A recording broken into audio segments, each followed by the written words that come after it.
लोकसभा में बीजेपी सांसद रमेश भिदुड़ी के बिगड़े बोल पर नया ट्विस्ट आ गया है। बीजेपी के साथ ही सांसद निशिकांत दुबे बीएसपी सांसद दानिश अली पर गंभीर आरोप लगाए हैं। निशिकांत दुबे ने कहा कि संसद में चंद्रयान की कामयाबी को लेकर हो रही बहस के दौरान दानिश अली ने पीएम मोदी को लेकर इतनी आपत्तिजनक बातें कही थी कि उससे रमेश भिदुड़ी भड़क गए और दानिश अली के लिए अपशब्द कहे। निशिकांत दुबे ने लोकसभा स्पीकर से इस पूरे मामले में जांच कराने की मांग भी की है।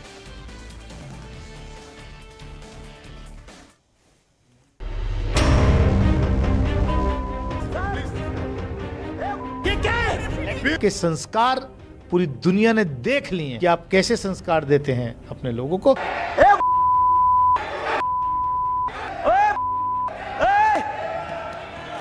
एक चुने हुए सांसद को गाली दे रहे हैं आप सदन के अंदर, तो कल को मां बहन की गालियां देंगे आप। संसद में बीएसपी सांसद दानिश अली पर रमेश भिदुड़ी के नफरती बोल पर सियासत जारी है। इस विवाद के बाद अचानक से दानिश अली का घर विपक्षी नेताओं की मीटिंग का सबसे बड़ा सेंटर बन गया है। एक एक कर विपक्ष के नेता दानिश अली से मिल रहे हैं और दानिश अली के बहाने बीजेपी और प्रधानमंत्री पर निशाना साध रहे हैं। पहले राहुल गांधी ने दानिश अली से मुलाकात कर मोहब्बत की दुकान खोलने की कोशिश की और फिर आम आदमी पार्टी के नेता संजय सिंह ने भी बीजेपी को आड़े हाथों ले लिया। नफरत के बाजार में मोहब्बत की दुकान, नफरत के बाजार में मोहब्बत की दुकान। गुनहगार है बीजेपी और दानिश अली एक जिंदा दिल भावुक इंसान है, उनको रोने पे मजबूर किया। क्या यही प्रधानमंत्री जी का सबका साथ सबका विकास है? बातें आप बड़ी बड़ी करते हैं। आपने कहा कि नई बिल्डिंग में तय होगा कि गरिमा क्या होती है, मर्यादा क्या होती है, कौन लोग इस तरफ बैठेंगे और कौन लोग उस तरफ बैठेंगे। तो अब तो मोदी जी ने खुद ही बता दिया कि कौन लोग 2024 में उस तरफ बैठेंगे। यह आचरण, आप संसद के अंदर गाली देंगे एक सांसद को, एक चुने हुए सांसद को गाली दे रहे हैं आप सदन के अंदर, तो कल को मां बहन की गालियां देंगे आप संसद में।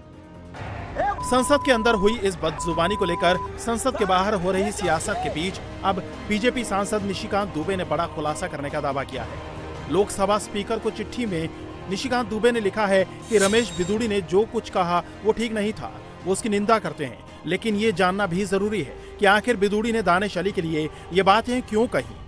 चिट्ठी में निशिकांत दुबे ने लिखा, सत्तारूढ़ सरकार और चंद्रमा पर चंद्रयान 3 को उतारने की प्रधानमंत्री की उपलब्धि को बदनाम करने की अपनी हताशा में दानिश अली बिना माइक्रोफोन के चिल्लाते रहे, लेकिन उन्हें यह कहते हुए स्पष्ट रूप से सुना जा सकता था कि नीच को नीच नहीं कहेंगे तो क्या कहेंगे। मुझे लगता है दानिश अली द्वारा दिया गया यह बयान किसी भी देशभक्त जनप्रतिनिधि के लिए अपना धैर्य खोने के लिए पर्याप्त था और इसके कारण भिदुड़ी ने उन्हें उसी तरह जवाब दिया जैसा उन्होंने दिया था। यह भी बहुत दुर्भाग्यपूर्ण है कि पूरे मीडिया का ध्यान उन विवरणों पर नहीं गया जिसमें श्री दानिश अली ने हमारे माननीय प्रधानमंत्री के खिलाफ ऐसी अपमानजनक टिप्पणी की थी। मैं खुद वहां मौजूद था और बार बार दानिश अली प्रधानमंत्री जी को नीच कह रहे थे। और यदि आप प्रधानमंत्री जी को देश के इतने लोकप्रिय प्रधानमंत्री जी हैं, गरीब का बेटा हो गया तो आप उसको नीच कह दोगे। आप अपने नाम के पीछे यदि कुंवर दानिश अली लगाते हो, कुंवर का मतलब यदि राजा यदि आप हो गए तो आप अपने आप को किसी को भी जो है कीड़े मकोड़े समझोगे। और स्वाभाविक है कि हम भारतीय जनता पार्टी के लोग मोदी जी के कारण ही जीत कर आते हैं। मोदी जी हमारे नेता हैं तो हम जो है जीत कर आते हैं। जनता वोट मोदी जी को देती है। और कोई स्पीकर यदि बोल रहा है उसको बार बार प्रोवोक कर रहे हो, रमेश भिदुड़ी जी को प्रोवोक किया और उसमें भी आप प्रधानमंत्री जी को इस तरह से डेरोगेटरी रिमार्क्स के साथ प्रोवोक करोगे तो स्वाभाविक है कि वो प्रतिक्रिया होगी। लोकसभा स्पीकर को लिखी इस चिट्ठी में निशिकांत दुबे ने कहा कि 21 सितंबर को हुई लोकसभा में इस अशोभनीय घटना पर राजनाथ सिंह ने फौरन खेद जताते हुए विवादित बयान को हटाने की अपील की थी और अब वो लोकसभा स्पीकर से इस मामले पर कोई भी फैसला लेने से पहले पूरे मामले की गंभीरता से जांच करने की अपील कर रहे हैं। तो मैंने स्पीकर साहब को कहा कि इसकी जांच कराइए। मैंने ये कहा कि इसके साथ साथ उस दिन जितनी भी स्पीचेज हुई हैं, चाहे सौगत राय की हुई हो जिसने कि राम के टीएमसी के सांसद ने राम के एग्जिस्टेंस को नकारने की कोशिश की, चाहे डीएमके के सांसद हो, इन सबों के लिए एक इंक्वायरी कमेटी बिठाइए कि फाइनली इस तरह की भाषा की गरिमा किसने गिराई। 21 सितंबर को लोकसभा में हुई इस अशोभनीय घटना को लेकर निशिकांत दुबे की चिट्ठी जैसे ही सामने आई, बीजेपी के नेता इसे सोशल मीडिया पर ट्रेंड कराने में जुट गए। अमित मालवीय, कपिल मिश्रा सब एक सुर में दानिश अली पर टूट पड़े। आरोप लगाया कि पहले दानिश अली ने पीएम को लेकर आपत्तिजनक बातें कही, जिससे रमेश बिदुड़ी भड़क गए।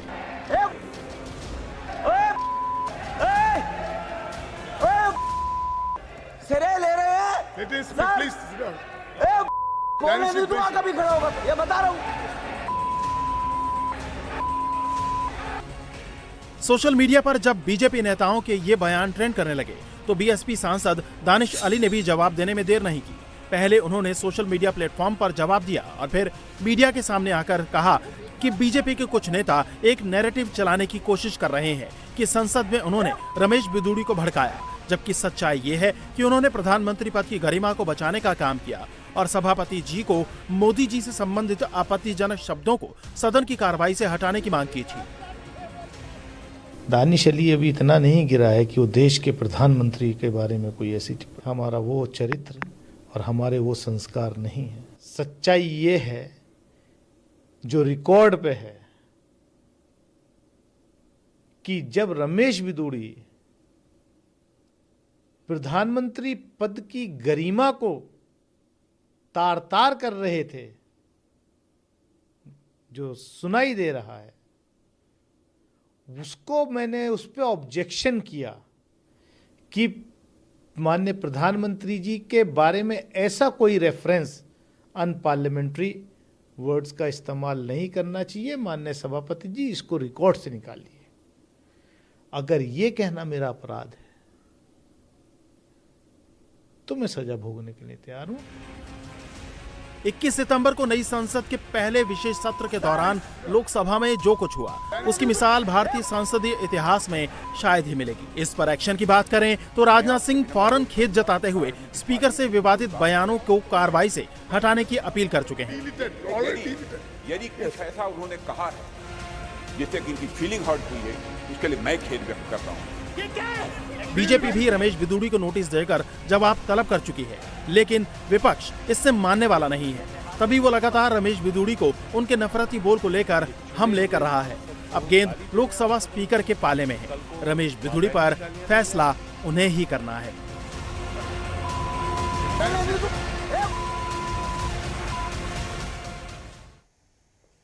अब सियासत में नेताओं की जुबान ऐसी बदजुबान हो गई है कि उनमें ना तो पद की गरिमा बची है और ना ही सामने वाले की मर्यादा का। सब कुछ सियासी सेटिंग के लिए हो रहा है। नेता सड़क से लेकर संसद तक आउट ऑफ कंट्रोल हो रहे हैं। कल तक लोकसभा में बीजेपी सांसद रमेश बिदुड़ी के बेतुके बयान पर बवाल मचाने वाली कांग्रेस अब अपने ही नेता की बदजुबानी की वजह से बगले झांक रही है।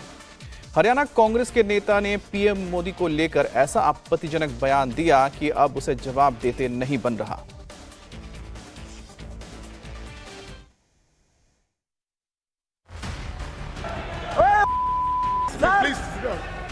बाहर देखो। 21 सितंबर को लोकसभा में बीजेपी नेता के नफरती बोल पर सियासत अभी थमी भी नहीं थी कि इस मामले में बीजेपी और प्रधानमंत्री को घेरने वाली कांग्रेस अपने ही एक नेता के बयान की वजह से मुश्किल में पड़ गई है। सरकार घोटालेबाजों की सरकार है, भ्रष्टाचारियों की सरकार है। ये हैं हरियाणा कांग्रेस के प्रदेश अध्यक्ष चौधरी उदय भान। इन्होंने प्रधानमंत्री नरेंद्र मोदी और हरियाणा के सीएम मनोहर लाल खट्टर को लेकर ऐसी टिप्पणी की जिसे हम आपको सुना भी नहीं सकते। मुख्यमंत्री जो है बिल्कुल आराम की नींद सो रहा है, उसे कोई मतलब नहीं है कि वो कोई जनता से कोई उसका कोई सरोकार हो।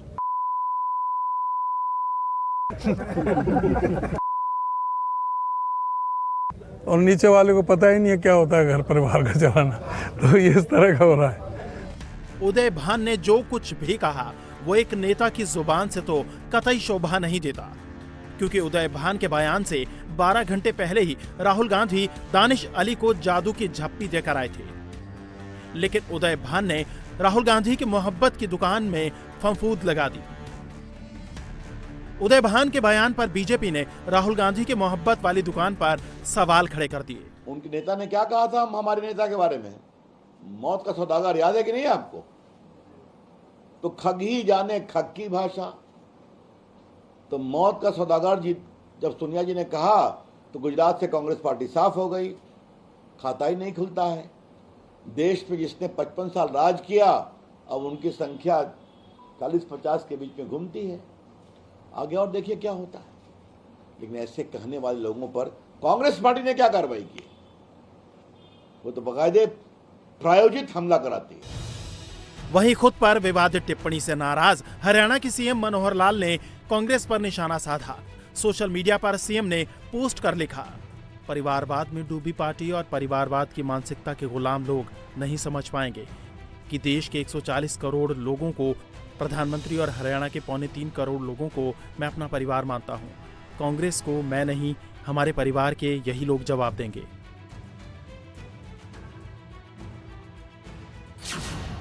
हंगामा बढ़ा तो एक बार फिर उदय भान कैमरे के सामने आए। उम्मीद ये की जा रही थी कि उदय भान अपनी बदजुबानी पर माफी मांगेंगे, लेकिन उदय भान ने माफी मांगने से साफ इनकार कर दिया। कोई अपशब्द कहें क्या उनके लिए? नहीं, जो हकीकत है, जो हकीकत थी वही तो बयान करी है। आप अभी भी बयान पे अपने हाँ, बिल्कुल। क्यों उसमें गलत क्या है? उसमें झूठ क्या है? अगर मेरे से कोई गलत बयानी होती है तो मैं माफी मांग लेता। तो इसमें ये बताएं कि इसमें क्या तो गाली है, क्या इसमें गलत बयानी है?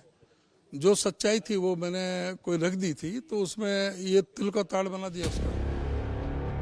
पीएम मोदी को अपशब्द कहने पर जहां बीजेपी आग बबूला है, वहीं इंडिया अलायंस में कांग्रेस की साथी शिवसेना उद्धव गुट ने भी उदय भान को माफी मांगने की सलाह दी है। जिस सड़क छाप भाषा का प्रयोग किया गया है वह कांग्रेस के हरियाणा के अध्यक्ष के द्वारा किया गया, जिसमें माननीय प्रधानमंत्री जी के लिए रणुआ जैसा शब्द का प्रयोग किया गया और हमारे हरियाणा के मुख्यमंत्री जी के लिए पड़वा जैसे शब्द का प्रयोग किया गया, और वह भी उस वीडियो में वो हंसते हुए दिखाई पड़ रहे हैं। इसका अर्थ यह हुआ कि यह कोई आक्रोश में दिया गया बयान नहीं है, कोई झोंक में निकला हुआ बयान नहीं है, यह कांग्रेस की सुविचारित नीति के कारण उगला गया जहर है। सभी को निजी जिंदगियों में क्या चल रहा है उस पर टिप्पणी करने का कोई अधिकार नहीं है।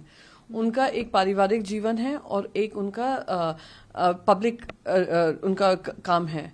तो जो पब्लिक डिसीजंस लेते हैं, लोगों से जुड़े हुए मुद्दे हों, उनके इशू बेस्ड अगर डिस्कशन हो तो ठीक है, पर अगर पर्सनल अटैक्स करेंगे तो ये कहीं भी ठीक नहीं है और उससे रेजिस्ट करना चाहिए, और जिसने ये किया है उनको उसके लिए माफी मांगनी चाहिए। इस बयानबाजी के बीच उदय भान अपने बयान पर कायम है और कांग्रेस पूरी तरह से खामोश। ऐसे में सवाल उठता है कि क्या नेता खुद की सियासत चमकाने के लिए दूसरे नेताओं को गाली देंगे? क्या ये सियासत का नया ट्रेंड है जिसे हर नेता अपनी बदजुबानी से लेवल सेट करने में लगा है?